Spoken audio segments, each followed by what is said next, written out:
Eh bien, bonjour à toutes et à tous, c'est Sélénios, et aujourd'hui on se retrouve pour le 13e jour de mon défi des 100 jours pour vivre la magie au quotidien. 13e jour qui marque d'ailleurs le début de la deuxième partie qui s'intitule « Transformer ». Une partie qui va se dérouler du jour 13 au jour 26. Donc on va passer tout de suite au thème du jour. Le thème, c'est renforcer sa sphère égocentrique et prendre soin de soi. Avec comme affirmation du jour, je suis au centre du mandala.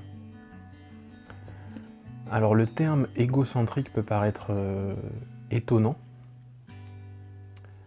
mais je pense que le terme égocentrique n'est pas à prendre dans le sens être égocentrique justement, ne s'intéresser qu'à soi, se mettre en première intention, mais simplement renforcer.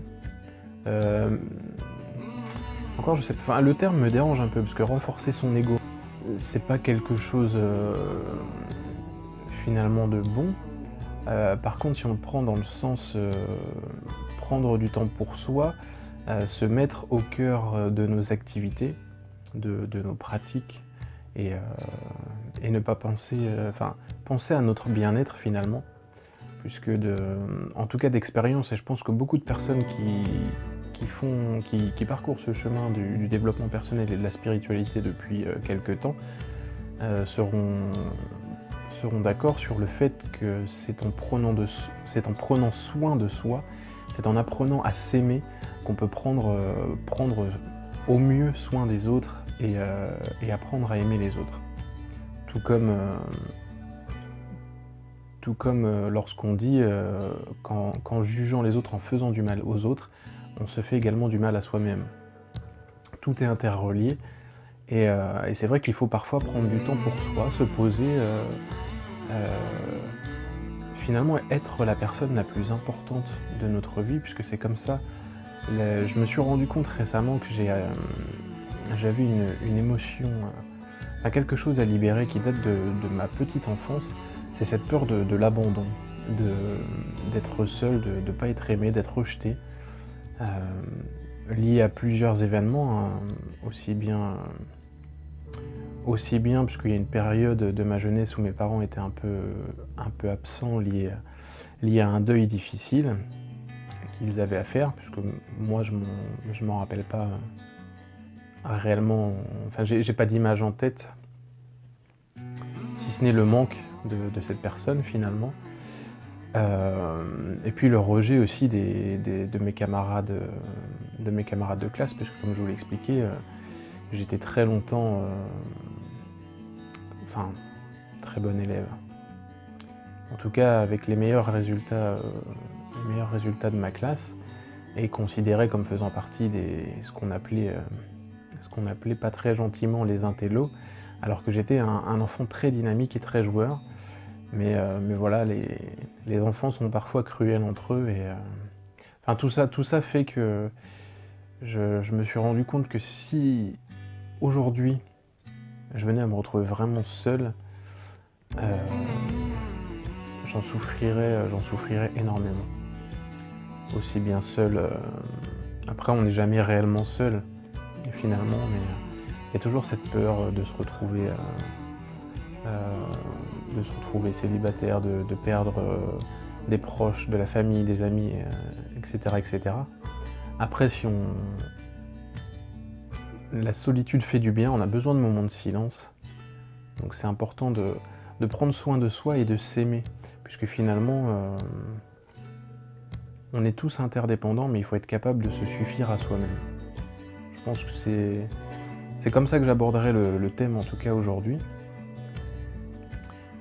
Et j'espère que je suis pas trop brouillon. Enfin, je sais que j'ai tendance à avoir les idées qui partent un peu à droite à gauche, mais voilà. Donc je vais en rester là pour ce début de journée. Je vais regarder le défi du jour, le relever bien évidemment, faire le vidéoblog, et puis pour le reste on verra. Je vais sûrement lire aussi également. Je vais essayer de méditer si je trouve le temps. Je vais trouver le temps. On trouve toujours le temps quand on veut faire bien les choses. Voilà, donc pour l'instant ce sera tout, c'est déjà pas mal, et je vous dis à tout à l'heure, et tout de suite dans cette vidéo pour faire le bilan. Allez, à tout de suite. Et on se retrouve pour le bilan de cette 13e journée, bilan qui je pense sera plutôt court, puisque c'est un thème, je vais pas dire qu'éveille rien en moi, hein, mais que j'ai essayé d'intégrer à ma vie depuis déjà pas mal de temps. Donc finalement, j'ai continué à lire un petit peu ce qui se disait. Il y a un exemple qui prennent dans le livre que je trouve très vrai, enfin j'en ai deux qui me viennent, mais celui du livre explique que dans les avions, les hôtesses expliquent aux parents qu'en cas de dépressurisation, il faut mettre leur masque avant de mettre ceux des enfants. Ce qui finalement est logique, puisque si les parents tombent dans les vapes avant de pouvoir s'occuper des enfants ou en s'occupant des enfants, ça va pas résoudre le problème. Et un exemple qui moi me parle le plus, c'est dans le cadre du sauvetage en mer. Si jamais vous allez chercher quelqu'un qui est inconscient, que la mer est assez agitée, ou vous risquez de faire face à des obstacles comme les pieds d'un ponton ou même des rochers, on vous dit de mettre la personne que vous êtes en train de sauver, ou au moins d'essayer de sauver, entre vous et l'obstacle.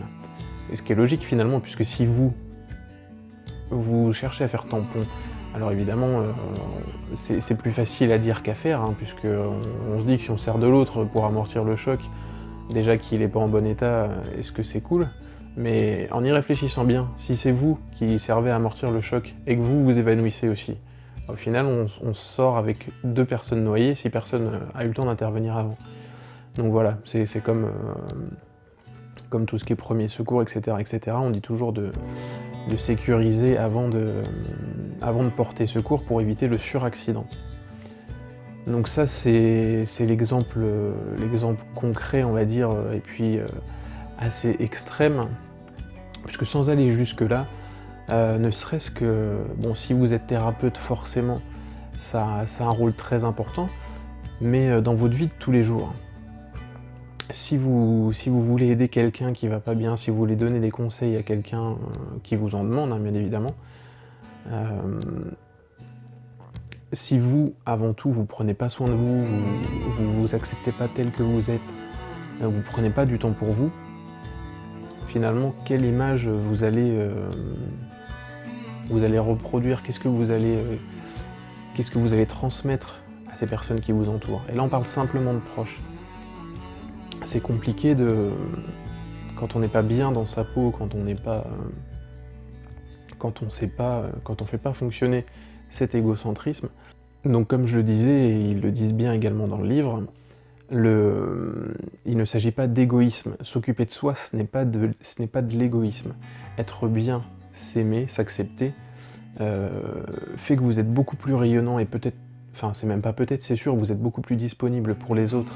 Vous avez fait un chemin, vous avez fait quelque chose, vous pouvez devenir, sans parler d'exemple, mais au moins vous avez mené ce chemin.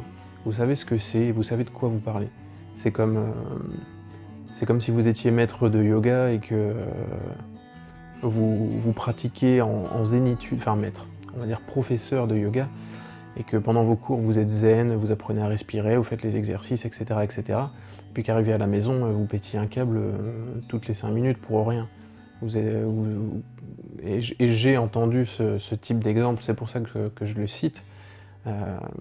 Ça existe. Donc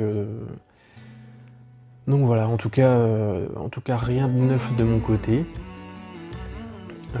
si ce n'est qu'on continue d'avancer, et je trouve que c'est quand même un thème très très important. Et comme je le disais, voilà, c'est quelque chose que j'ai déjà intégré dans ma vie et que j'essaye de faire de plus en plus.